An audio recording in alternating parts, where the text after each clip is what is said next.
interesting podcast today. You already saw the title, so you know kind of what you're getting into. But today we're speaking to our Twiniversity friend, Melissa Flucher, who is a mommy of 3. She has a son, Bo, and then had her teeny little girlies, her little twinnies, identical twinnies. And her son, Bo, was born early at 27 weeks, 6 days. And the girls were not much different, born at 24 weeks.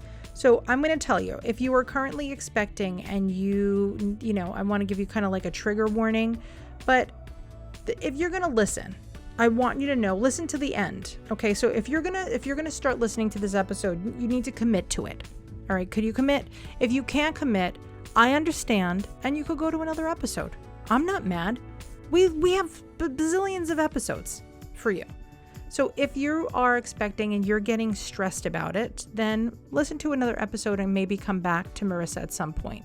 However, if you maybe had micro preemies and you want to connect and hear the little bits of wisdom that Marisa has and the story that she's going to tell us, then definitely stay. Because she's an incredible, incredible woman, and she's going to raise some incredible women. Her twinnies are now 8 months old, and they're doing great. It's remarkable. It's remarkable. It's so remarkable at how resilient humans are, right? Because I could sit here too and say, oh my gosh, this woman had micro preemies twice. My poor Marisa, what are we going to do? And she's like, yep. Fact's a fact. Here's what it is. Here's the help that you need. Here's the questions that you might want to ask. Here's my story, and it's her story. And it's a beautiful story. And her children are beautiful children, and they've come into this world in a very, very unique way. And, you know, I don't know if you believe in the whole saying of everything happens for a reason, but this is Marisa's story, and this is her family's story. And if you want to listen to it, know that we're so lucky to have the strength of people like Marisa in this world. And now we have her 3 little humans, her singleton and her twinnies, who are absolutely tiny little fighters and are getting so great and so strong and are doing so good. So spoiler alert, everybody's great. So if you want to hear the story, just keep on listening, because here comes Marisa. All right, Marisa, it's time. Everybody's got a story, right? As my grandmother would always say, like, you know, a penny for your thoughts or whatever. You have about, I don't know, $1,500 worth of pennies is all the thoughts that I have in regards to everything that you have been through.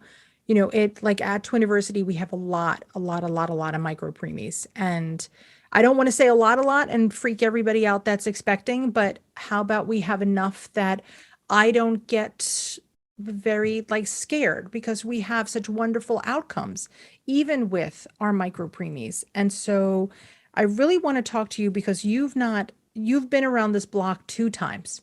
You had a very early delivery with your older child, and then you rolled the dice again, and you got to deal with it again. So I'm curious to learn both about those stories, and then how your older child, the experience of your older child was a benefit to the twinnies.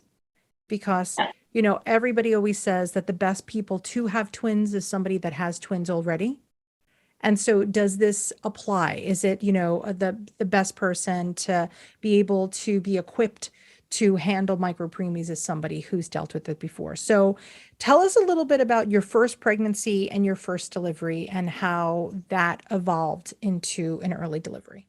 Sure. So I had a perfectly normal first pregnancy. I was, went to my appointments normally. Everything looked great.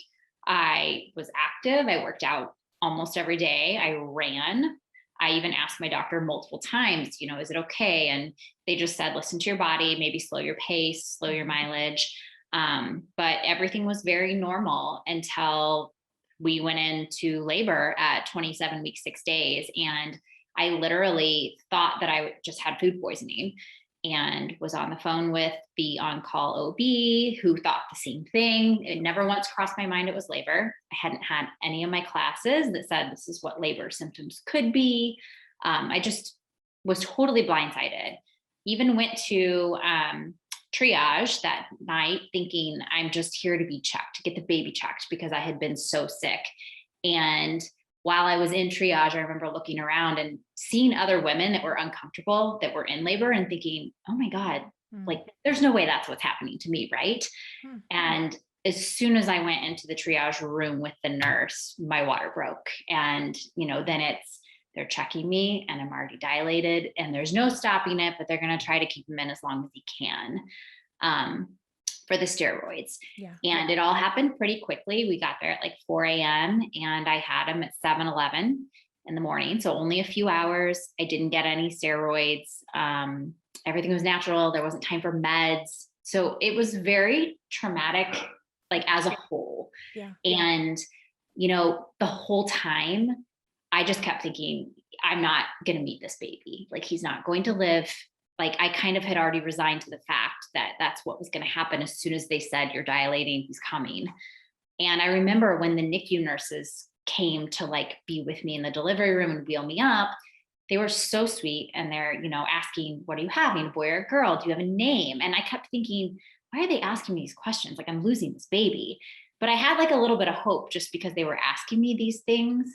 And when he came, I remember I was watching, obviously, and he came out sunny side up so I could see his mouth and it was moving. So, of course, I'm yelling, like, it's breathing. And, of course, they whisk him over to resuscitate and take care of him. But I was shocked that, here's this baby who I can see is moving his mouth and he is okay. And it was all very shocking and very vivid, but also a blur at the same time. We had a very long NICU stay from there on out. We were educated. We had great nurses and doctors. We were at Prentice, downtown Chicago. And, it took us a while to kind of get used to the NICU routine. Obviously, we'd never been there, but we learned a few weeks in that we should get a primary care nurse. So we asked for that. And once we had a primary care nurse, I felt like things were much better as far as me feeling more comfortable leaving Bo at the hospital and being away from him. It was a very long, over 100-day journey. We were there 13 weeks. He got to come home a week after his due date. And, we thought, okay, this was traumatic, but here he is and he's our miracle. And my OB said, your next pregnancy will probably be completely normal because we still don't know what happened. Okay. I showed signs that I had an infection, but he never showed signs that he did, thank God. So they're really not sure. They don't know if I was dehydrated from having food poisoning and that caused labor, or if I was just in labor. Okay. Oh, so that's tough. It's so scary, especially your first time around and you never know what to expect. Yeah. And at 27 weeks, you're still, you're not even in your home stretch. So like, did you have a baby shower by then, or No. This was totally out of nowhere? Yeah, we had the baby shower scheduled for like the middle of July, and we had bought a house. So we were literally planning to move middle of July, right after the baby shower, into this new home so we could be settled. And instead, we had to do all of those things after he came while he was still in the NICU. That's tough. And 100 days in the NICU, that is a long time. But I wanted you to go back to this whole primary nurse situation, because you don't need to be there 100 days in order to ask for that. Tell us a little bit about how you found out that this was something you could ask for and what the hospital did to initiate it so that you had exactly what you needed. Sure. So we made friends with the people that were in our little pod. We had individual rooms, but of course you wash your hands, you see the same parents, you start speaking. So we met some parents that were from my husband's alma mater. They both went to Michigan State. So of course we made friends with them over that. And they were just asking about our journey and how things were going, and they mentioned their primary, and we're like, well, what's a primary? So they explained, your primary care nurse is the person who's with the baby consistently, because that was my biggest complaint working in healthcare, is I wanted consistency. Yeah. And the doctors were rotating in and out every 2 weeks with it being a teaching hospital. So at the very least, knowing that we had a nurse that was consistent for both day and night shift, Yeah. and a few, obviously, because they're not there every day. I was so glad they told me that. And it just was like a weight off my shoulders. Once we then had the discussion, we just spoke to the charge nurse and said, like, hey, we heard this is a thing. We know we're in this for the long haul. So can you hook us up with some primary care nurses? And the first person we actually asked, just because she kind of bonded with me on an emotional level, she already had a primary in that unit, that same boy whose parents told us about a primary. So she was never actually our primary, but I mean, I hold her close to my heart like she was. But we had two daytime primaries and one nighttime primary while we were there. And what a relief that is to be able to know that there's such a continuity of care, because that person is going to see, your baby day after day. And then also for you as a parent to have one place to check and say, how are things going? If you weren't able to get there, to just call and be like, hey, Liz, how did the morning go? So Right. that's such a relief. And that is something that is offered to most families in the NICU if you're going to spend more than a few days there. They're Right. not going to go crazy rearranging schedules, but anytime you have even 34 weekers, if it looks that you're going to be in there for a while, you could certainly ask. They might not always be able to accommodate, but that's like honestly, like Marissa, that's one of those things that people find out too late. So I'm Right. glad that you found out that the first time around. Okay, Mhm. so then Bo is getting bigger and getting stronger and getting awesome. And you're like, he can't be its only child. Right. So we always knew we wanted more than one, and we're a little bit older. So we thought, okay, we'll have two kids, we'll be done. I knew I had to wait 18 months. My doctor had said, based on just what happened and your body healing, wait 18 months. So we started trying a little before that, just thinking it's going to take some time. And we got pregnant literally at 18 months. We've moved to the suburbs. So I have a new OB, but they know my entire history. Okay. So I go in for my first visit and I don't even see the doctor yet. I've never been to this practice. I go right to the ultrasound room and I'm by myself because of COVID. And the tech puts the wand on and I'm watching on the screen. And at this point, I was only 8 weeks, but I see two dots and I'm like, what is that in the background? And so she says to me, do twins run in your family? My heart just starts pounding and I'm like, they do, but I'm like, I'm obviously surprised because my sister has twins. We have all these cousins. So I thought, even though I've always wanted them, I'm not going to have twins. And sure enough, there were two in there. And even though they were so early, they were still able to get two good heart rates from them, heartbeats from them. So yeah, I found that out at 8 weeks and then had to go sit in the waiting room to wait to see the doctor to talk about all this. And when we discussed it, she kind of said the same things, yes, this is considered high risk because it's twin pregnancy and based on your history, but I'm sure things will be okay. We won't let you go more than 37 weeks, which in the back of my mind, I'm like, I don't even know how I can make it that far. Like, I'll be happy if I make it past 32, but okay. She had said we would, and we started progesterone shots at 16 weeks, and she wanted me to see maternal fetal medicine. So there was the excitement. And then when I got home that day and I start kind of looking at different sonogram pictures, because I'm like, well, what kind of twins am I having? And I could tell just from the picture, I'm like, these are going to be identical. And based on Dr. Google, that's very high risk. So then I just had to sit with this information for 4 weeks until I saw maternal fetal medicine and they could tell me for sure if there were two sacs, two placentas, modi, et cetera. And so, of course, my anxiety and the spiraling has already started, but I'm also trying to enjoy the fact that we're having two more babies instead of one more. Yes, and still deal with Bo and Yes. everything that's going on there. I mean, that's a whirlwind. Yeah, the Yes. whole new doctor too is a whole monkey wrench onto Yes. itself. Not ideal. No, it's not, but it's so, unfortunately, Marissa, it's so common that Yeah. even on this podcast, we hear people be like, I've never met this person before.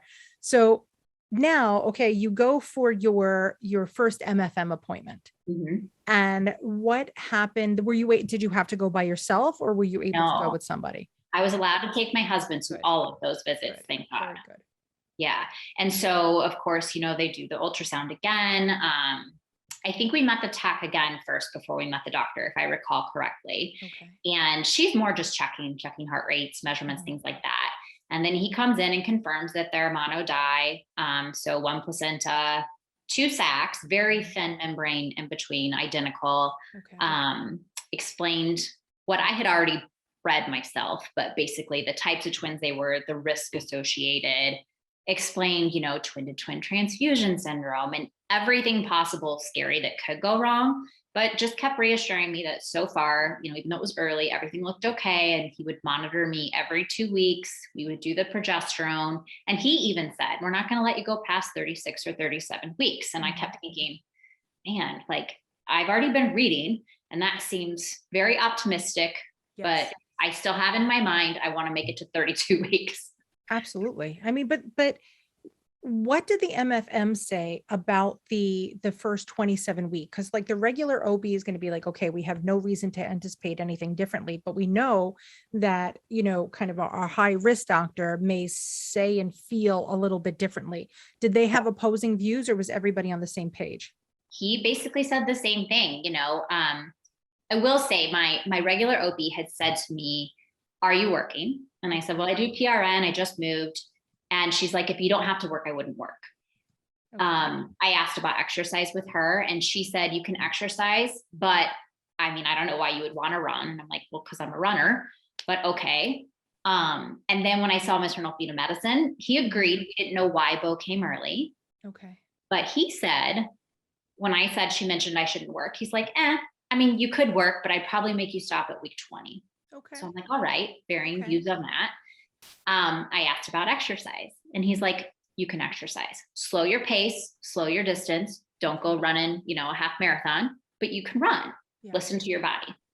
So I was actually very pleased and kind of surprised that he was very comfortable with me still doing most of the things that I had done. And he consistently said that all the way up until my last visit with him at 22 weeks.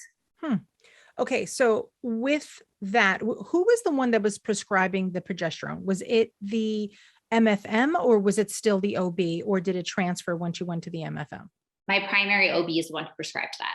Okay. And so for those of you that don't know, and also just to confirm for me, that is specifically prescribed to people so that you have no uterine contractions, correct? It has to do with contractions. Okay. Yeah. And I started it was injections. I know some people do like a pill form. Yes. Or like a vaginal insertion. There's like a cream or some kind of gel or something like that.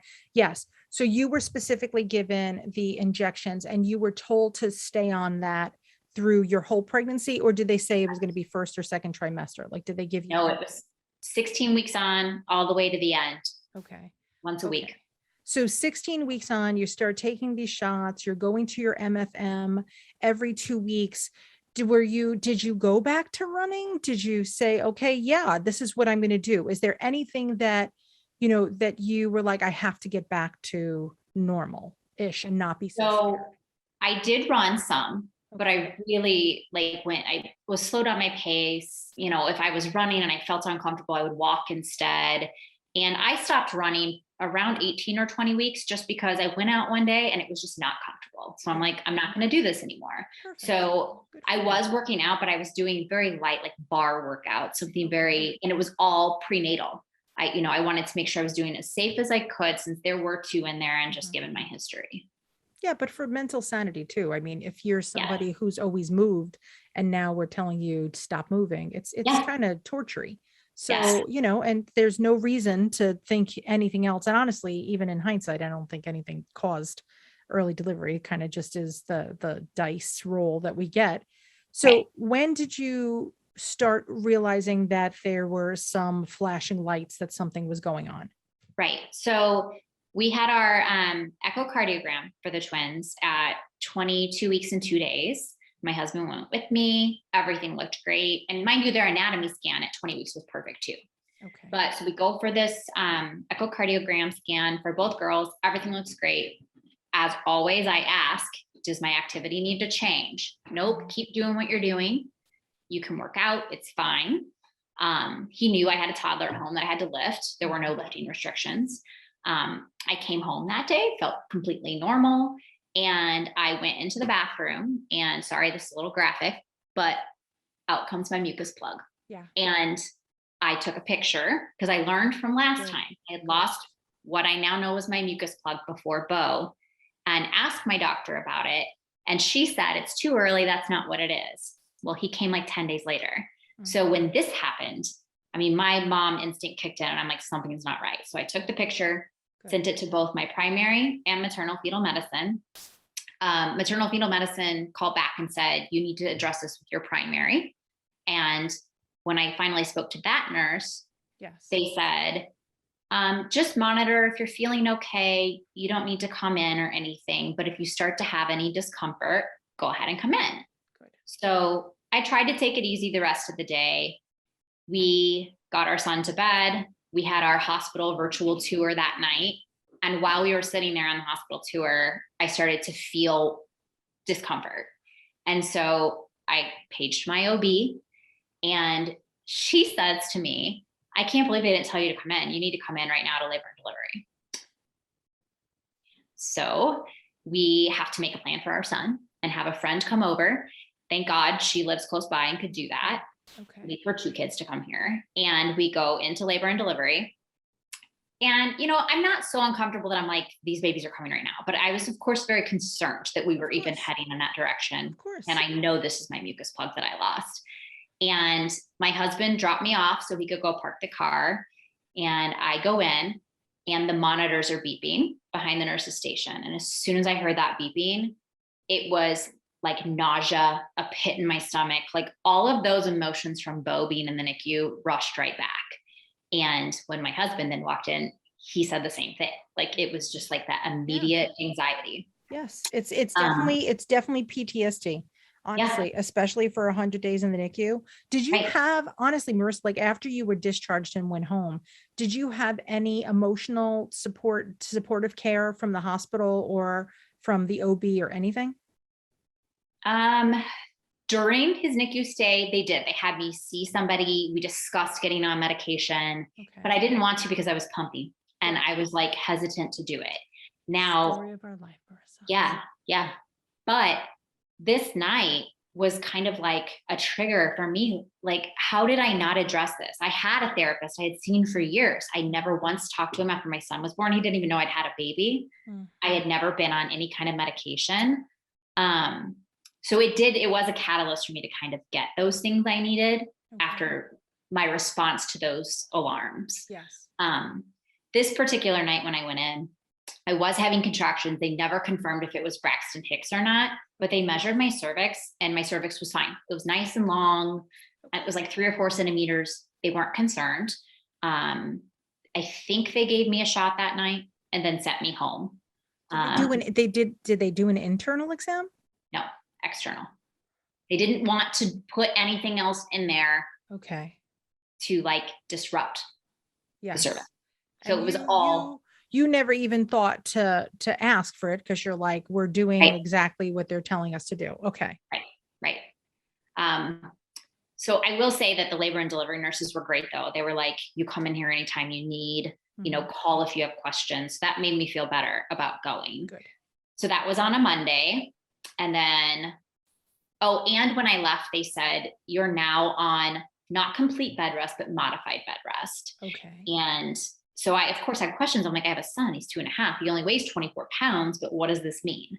So they basically said, and then my primary OB confirmed the next day and maternal fetal medicine confirmed, I can do the bare minimum of what I have to do to be a mom, basically, and try to avoid stairs. But I live in a 2-level home and have a finished basement. So I tried to stay on the couch as much as possible and come down in the morning and only go up at night as much as I could. Okay.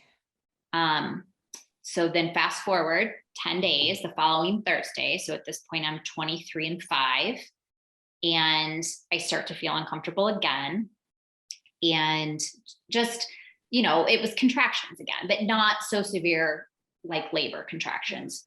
So we call another set of friends, take our son over there. It's in the evening and we go in again and I'm still having contractions. They do confirm that. They were a little worse this time.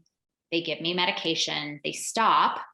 So they send me home. And they also did an exam that night. And she did do a transvaginal ultrasound because she couldn't get a good picture because of how the babies were. And the cervix looked fine. Okay. Okay. So this was a Thursday night.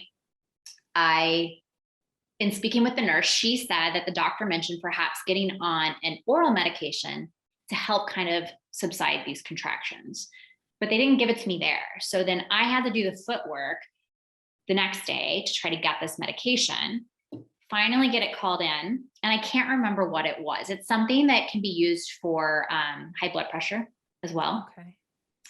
And I start it the next day and I'm immediately so sick, like borderline about to throw up, terrible headache. So I called the on-call doc and she's like, just stop the medicine. We don't even know if it's going to help anyway. It was kind of just like, let's see if this works for you. So just stop it. Okay. So I go off of it. The next day is 24 weeks on the dot. And mind you, this whole week, I'm like, just let me get to viability week. Let me get to 24 weeks. So my mom and niece happened to be in town visiting, thank God. And I wasn't feeling the best, but I thought it was still from the day before and the medicine because I was still kind of nauseous, the headache.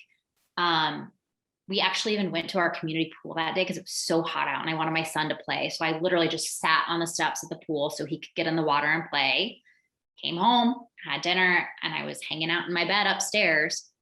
And I'm like, something's not right. And so I started timing.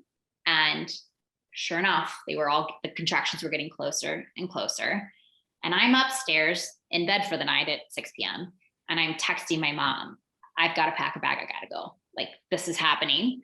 And then she's telling my husband, so we can make arrangements. We head in. We don't even call our OB this time. I'm just like, this is happening. And it was the longest. It's a very short drive to our hospital, but it was the longest drive. So uncomfortable because as soon as we got in that car, I'm like, this is the same thing I felt with Bo. And these babies are coming. Yeah. And so we get there, and again with the beeping of the monitors and that PTSD, and Did you get to go right to labor and delivery, or did you have to go in through the ER? No, every time we went, thank God, at this hospital, there's an elevator that goes straight to labor and delivery, and they tell you like, go to the gold elevator. So we got to go straight there. I was a little irritated because at one point they're like, are you having contractions? And I'm like, yeah. And they're 3 minutes apart right now. And I'm giving you my pain level. I'm like, I've been having contractions for the last hour and they keep getting closer and closer. And sure enough, when the doctor comes in and checks, I'm already dilated. And so it's just, at this point, it's like chaos. Everyone's in the room. They're bringing in the neonatologist who informs us that there's a 50% chance of survival. Same as both. They're coming, but we're going to try to keep them in as long as we can. They're pumping me full of medicine. I have a mask on and I'm like, I need to vomit. Like, can I take this off? Like, it's just such a cluster. So I've got the pan to get sick. And all of a sudden I could tell they kept trying to move the monitors around on my belly. And the OB's like, we got to take her now. Yeah. So they rushed me out. I don't even think I said goodbye to my husband. Go into the delivery room or the OR. And then I hear her say, okay, we might be able to wait. Like, they must have gotten her heart rate normalized again. And then she's like, nope, we got to do it now. So I'm trying to ask how the babies are. Of course, they're not listening to me. They're worrying about the babies. Thank God the anesthesiologist that was with me was so nice. And then, of course, I don't remember anything until waking up in the recovery room. And I could hear my husband talking to the nurse, and I have no idea what's happened. I don't know if I have two babies that are alive. I don't know if I've lost one or both. And I can't speak. All I can do is hear them. And as soon as I was able to be strong enough to say something, how are the babies? Are they okay? And they were in the NICU and they were okay. And she even said, we're going to take you by there as soon as things are okay here. We'll take you over to the NICU to meet your babies. The OB came in and just kind of explained what all had happened. The neonatologist came in and said the same thing. 50 to 60% chance of survival. But right now, we've resuscitated them. They're in the NICU. You can see them. So they wheeled me on my gurney to go in there and see them, and pushed me right next to their bed so I could take a look at them. It was like 2 a.m. And the nurses were so sweet that were there, and this is a new hospital too. So I was a little apprehensive, like, how is this? I can't even imagine. You've just been there. You were so at home at your other location, and now it's familiar but different. Right. Yep. And we hadn't even had a hospital tour. So I didn't know anything about the NICU other than that it was a level 3. So, we got to briefly say hi, and then went on to the recovery, back into my own room. So did you have to go back to the ICU, like to the recovery for you, or did you go into a regular room? I was on the regular labor and delivery floor. All right. So now you're back on the regular labor and delivery floor. The babies are in the NICU. How often were you getting updates, and were they coming to you with updates, or did you have to constantly go downstairs or call? I had to either go there or call. And I don't know if they did this on purpose, but my room was super close. So if, there were multiple wings, it was maybe like 100-yard walk to get over there. Okay. And they left a wheelchair right outside of my room so that anytime I wanted to go, I could. And of course, in the beginning, I had to be pushed, or I couldn't go at first because I wasn't supposed to get up. But once I was able to get up and walk around, I did. I just would push the wheelchair or have my husband push me so I could go down there. Okay. So now the first time around, there was maybe a big question mark over a virus. And Right. would that have been something? Did you have any question marks the second with the twinnies? No. And of course they tested my placenta. Everything was completely normal. Really, really, really interesting. Okay. So now we have 24 weekers. They're in the NICU. They're getting the care that they need. You're recovering. You still are like, you don't even know who's what, where, and why. Did you initially go in and say, I really would like my primary nurse? Did you say, was there a trigger in your mind that was like, I'm going into action, we're at battle, here's what has to happen? Yeah. So I don't know that I asked like the first day, but I was able to stay an extra day because of my C-section, and because of the time of day, I asked if I could stay an extra day. My son was with my mom, so it's not like I was coming home to him, and I didn't want to leave the girls. Yeah. So I stayed an extra day. And on my very last day there, we had gone into the room to see him. I'm already a hot mess because I'm leaving that day. And the nurses had told us early on, and I knew the routine. You can't just reach in there and touch them unless they tell you it's okay. So I said, am I allowed to touch them? They're even earlier than Bo was. Is that okay? And so on this, I knew it was okay. And on this particular day, we're leaving, and I go in and I clean my hands and I open just to gently put my finger on top of my daughter Finley's hand. And this nurse comes in, total attitude. What are you doing? Are you supposed to be touching her? And I was so thrown off just by the whole encounter, but by her making me feel like I was going to hurt my baby by having my clean hand in there touching her, which she grasped right onto it. She needed that. And after that moment, I was like, I need to talk to somebody. So I spoke with the charge nurse. I explained what had happened and how unhappy I was, and that we wanted primaries, that we knew primaries existed from our son, and that we wanted primaries for, both girls, even if they had to be different. And thank goodness right away we had them. Okay. All right. So now your girlies are there. They're so early. Before you were discharged and sent home to go back home with Bo and your family, did the NICU team come in and say, okay, here's going to be our plan? Because they're earlier now than Bo. So there's, it's so interesting that every week is like a lifetime in the NICU, right? So, that people would say, well, you know what, honestly, Marisa, you already had 27, a 27-week-old son. What's the difference? It's of 24 weeks, 27. But it really does make a difference because there's all these organs that are growing internally from, from 24 to 27. Did they say, okay, here's going to be the milestones that we need the girls to reach? Yes. So we knew early on, we knew early on, and this was the other thing too. They were like, if we can make it for the first 2 weeks, if you can get 2 weeks in, we're going to feel really good about this, which is obviously then scary to hear. Here we have these girls that have made it, but you still have a chance that they might not make it. So the first was, let's just make it 2 weeks. Then they had said, let's make it until like 32 weeks of age. So they did along the way tell us that, but we had all these hurdles while we were in the NICU too. And they were really good about every week. So, week 25, we got a little letter on their bulletin board, and it would explain, like, this is what's happening. This is what would be happening in the womb. And this is what is happening now in development, and what to expect, and what your baby needs from you and what's safe to do. Now, what about breastfeeding? What were you doing, and what did you do with Bo? And was that, even on the agenda? Because I know typically with NICU babies, they kind of really push it as much as they can for you to try to breastfeed. What happened the first time versus the second time? What was the breastfeeding scenario?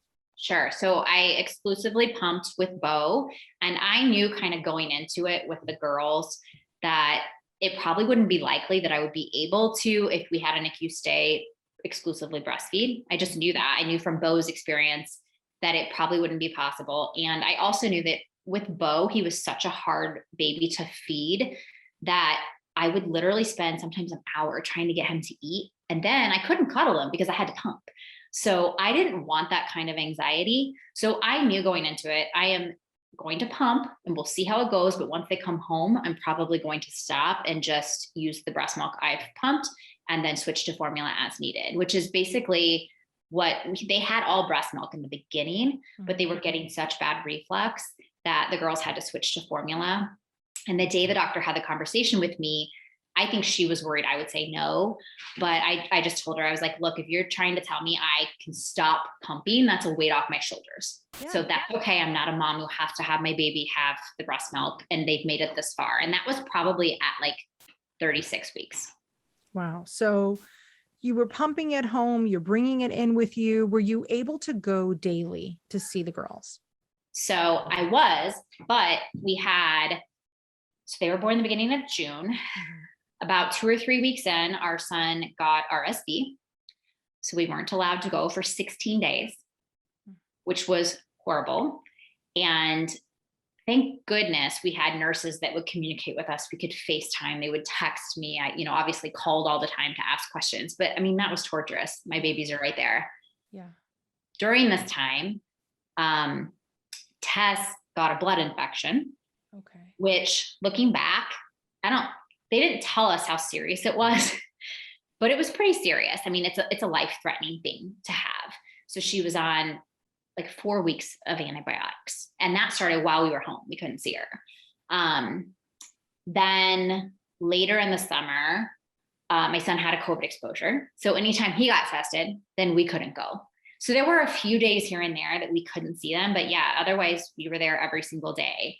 I don't even know if I mentioned this whenever I sent in all my information, but my husband also broke his foot a week into this.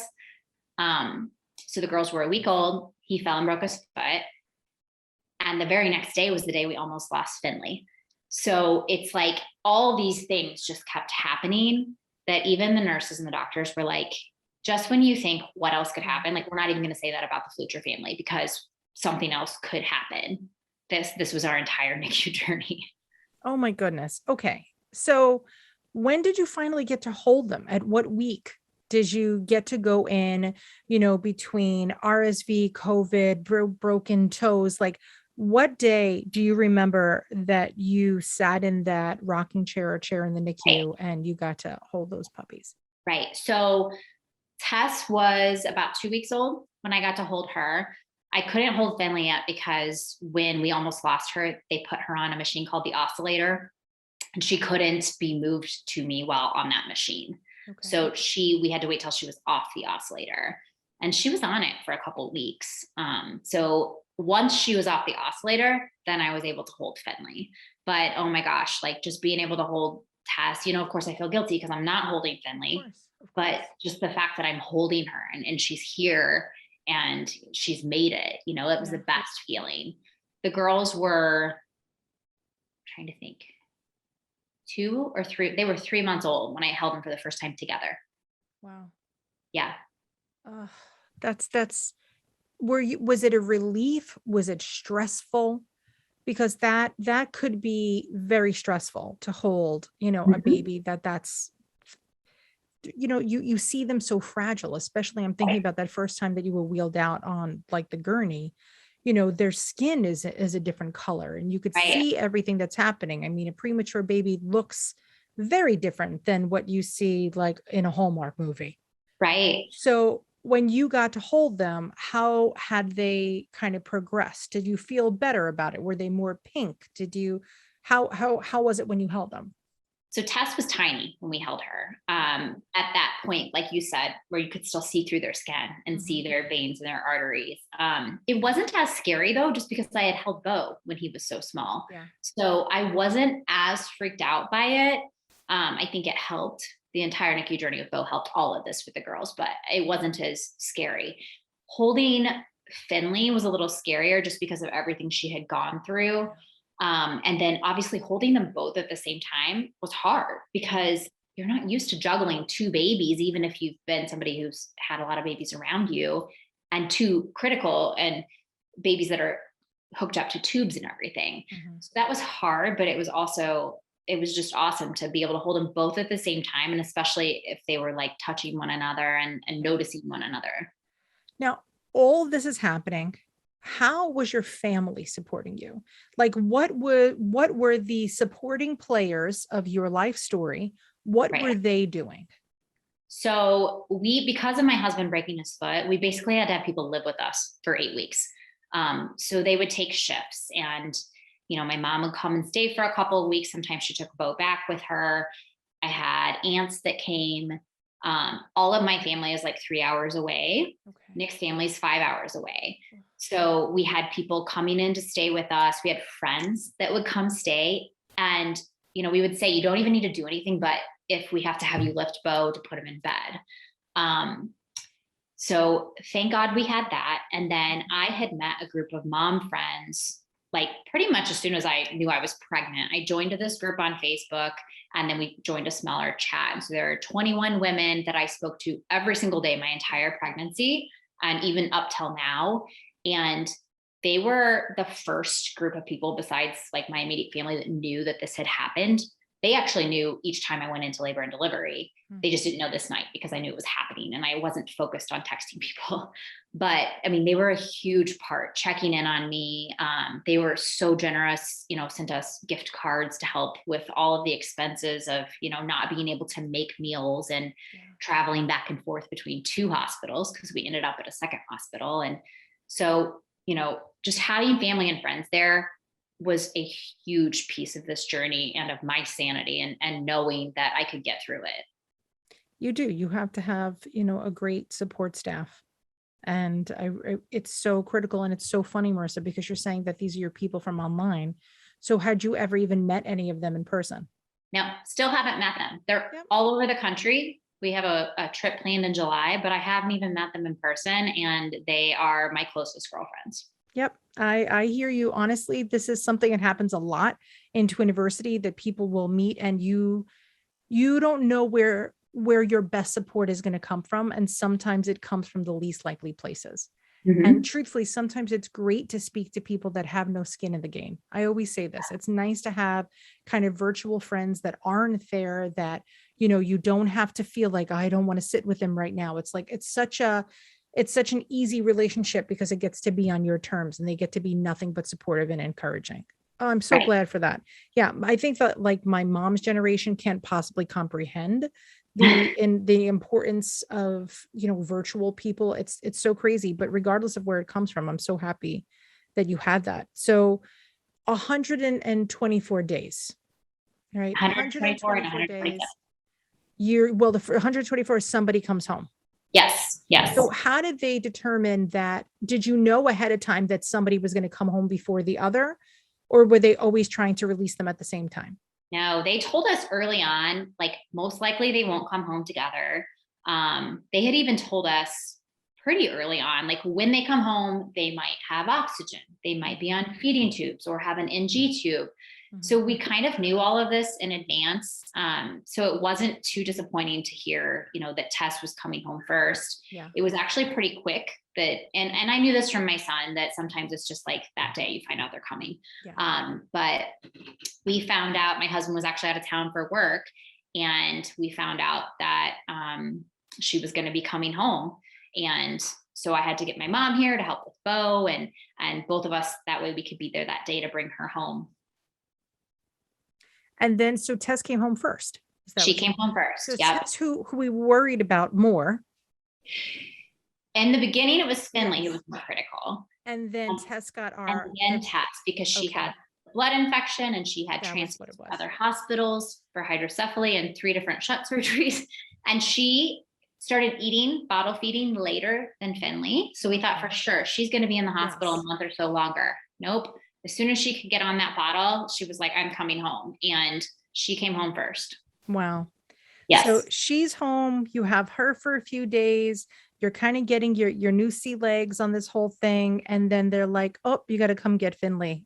Yes. And that was another one that was very like, okay, she's coming. And it was a Sunday. And we're like, oh, okay. Wow. So when you got everybody home, who was there with you?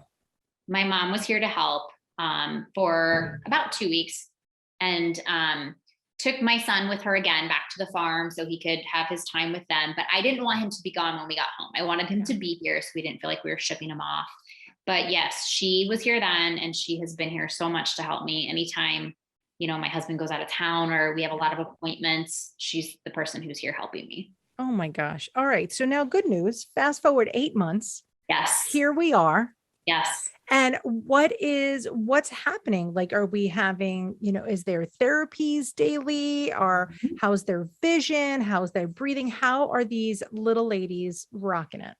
So they're doing great. They came home. I was very adamant. They're not coming home on oxygen. They're not coming home with feeding tubes, and they didn't come home with either.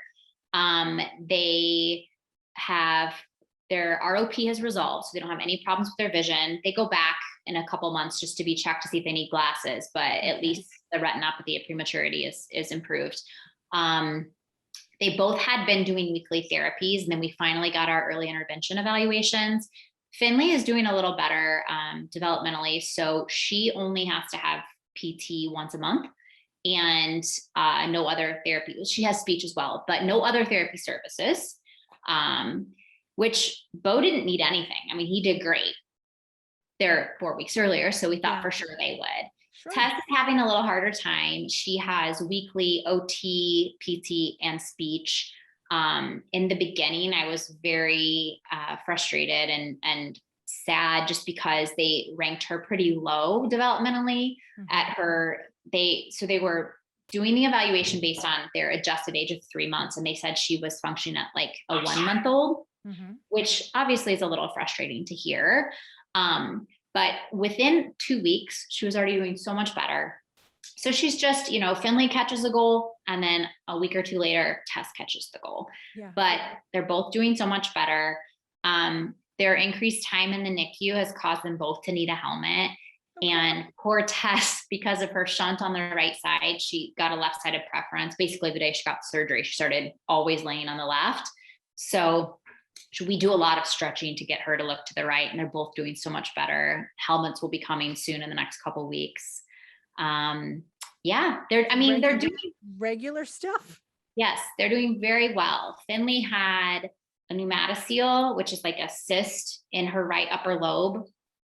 That was so big and not shrinking, they thought we were going to have surgery possibly. Met with the surgeon, and we just found out last week that it's 2/3 smaller. So thank God it's finally shrinking, and she's getting off of most of her meds for her lungs. She's the only one that still sees pulmonology, but she's doing a lot better.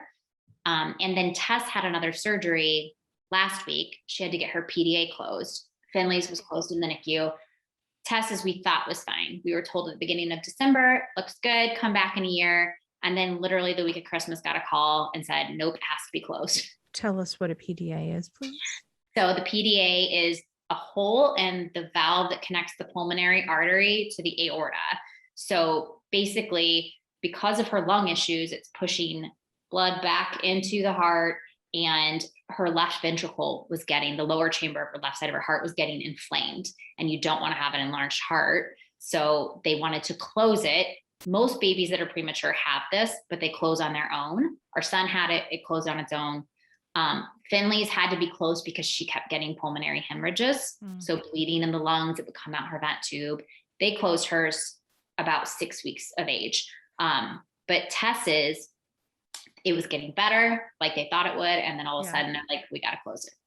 So you're sitting here and you're like, there was blood, it was coming out of the vent. It was like, whatever, Marissa, this is like regular day, in our house, in our Fletcher house, this is what we do. How do you deal with this? Like, how do you, like, all these fastballs are just coming at you. Right. And you're like, nope.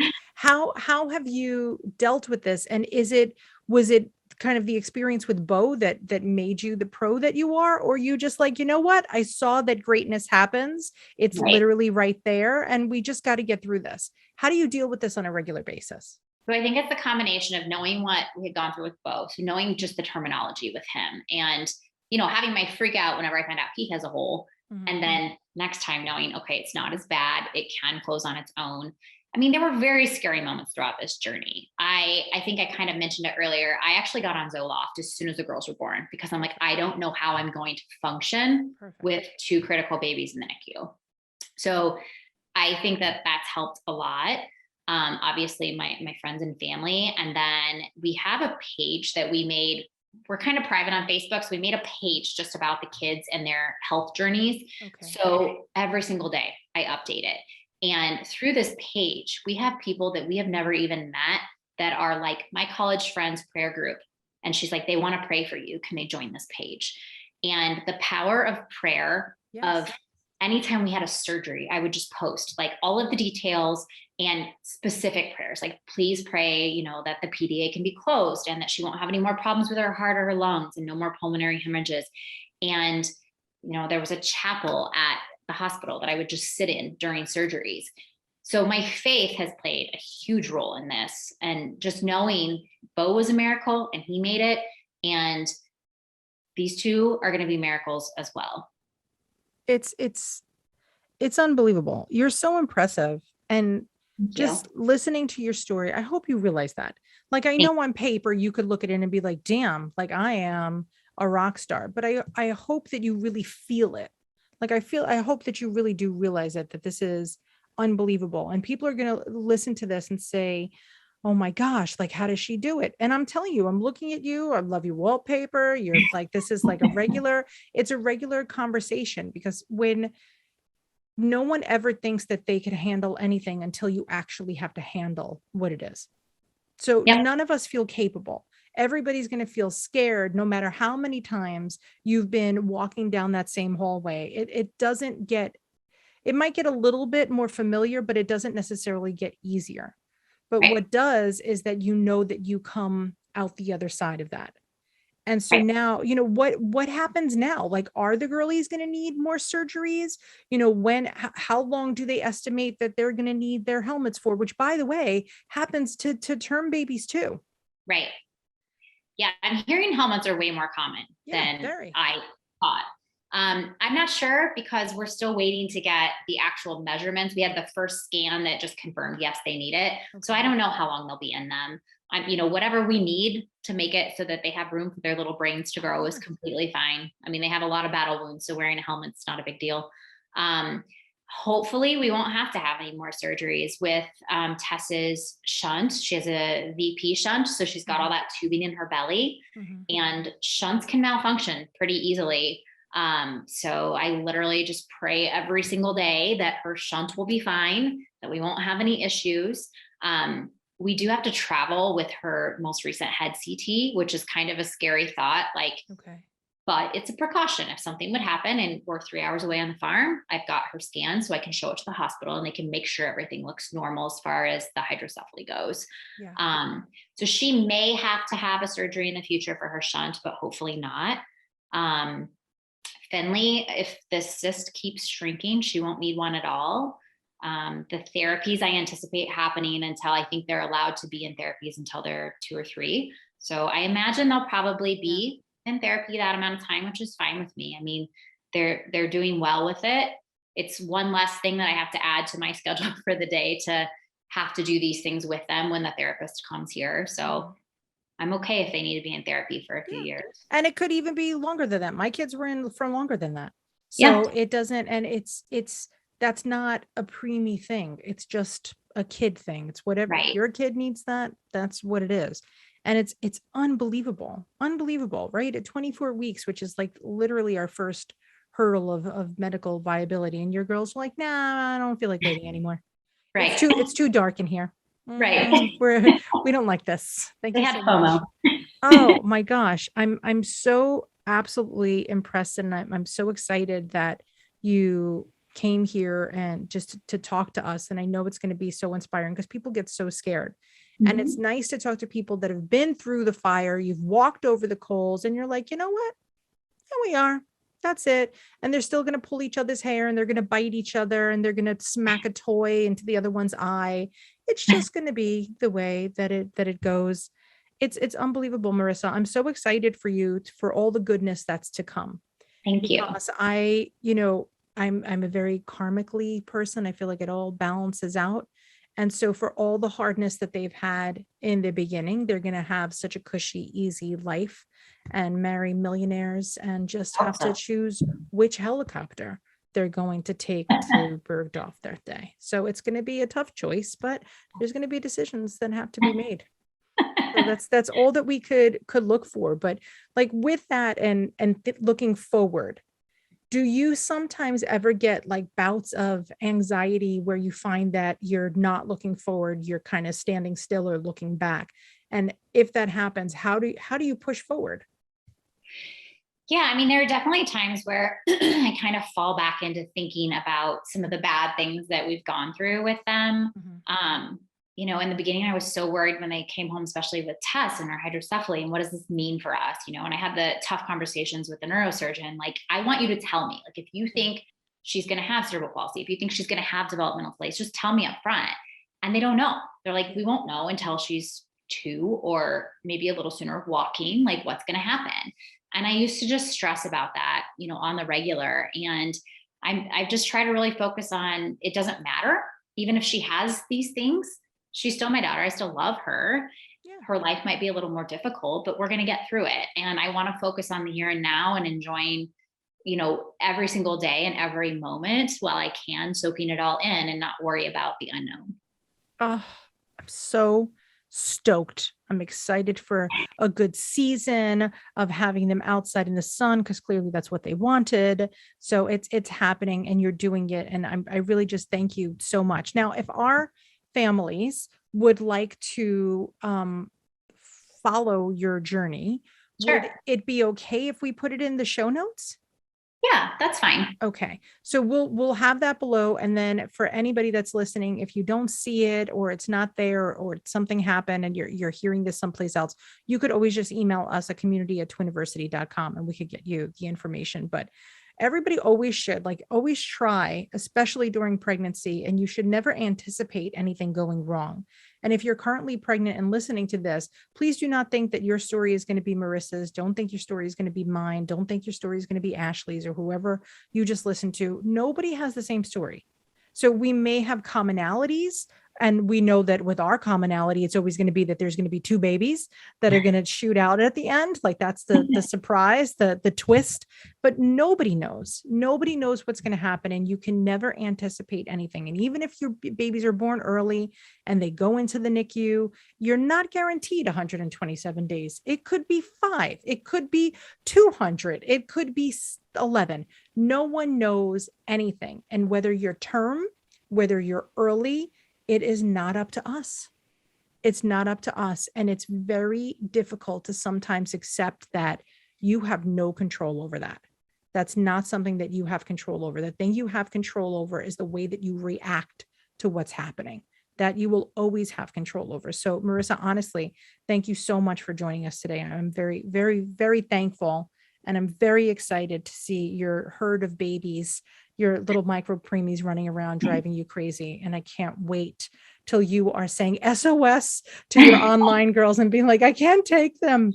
And they're going to be like, think of all the work that you had to do to get here. But thank you so much, Marisa. Okay, Marisa, stay right there. And for the rest of you, go back to doing whatever you're doing. I mean, honestly, we can't sit here and entertain you all day. We have life to go to, unfortunately. So you guys that are listening, thank you so much. As always, I'm very, very appreciative to our listeners too. And if you need anything, I really do mean it, whether it's you need Marisa's information or anything else from Twiniversity, we're just here at Twiniversity, community@twiniversity.com, or you could send us a direct message on any social platform, pretty much at all. We're just Twiniversity there. And honestly, if there's a way that we could help you, if you don't know the questions to ask, if you're nervous about what's going to happen, we really do have a significant amount of resources on twiniversity.com, including an entire section on NICU resources, because I, like Marisa, I'm a NICU mom too. So there, I have my measly 31-day badge, compared to Marissa's, but we learn things. And instead of you learning them the hard way, just learn them from us. Because why? Why are we reinventing the wheel every time something happens? That's what Twiniversity is here for. So if you need anything, know that we're here. Like and subscribe, blah, blah, blah, all that jazz. And until next time, guys, see you later, alligators. Thanks for listening.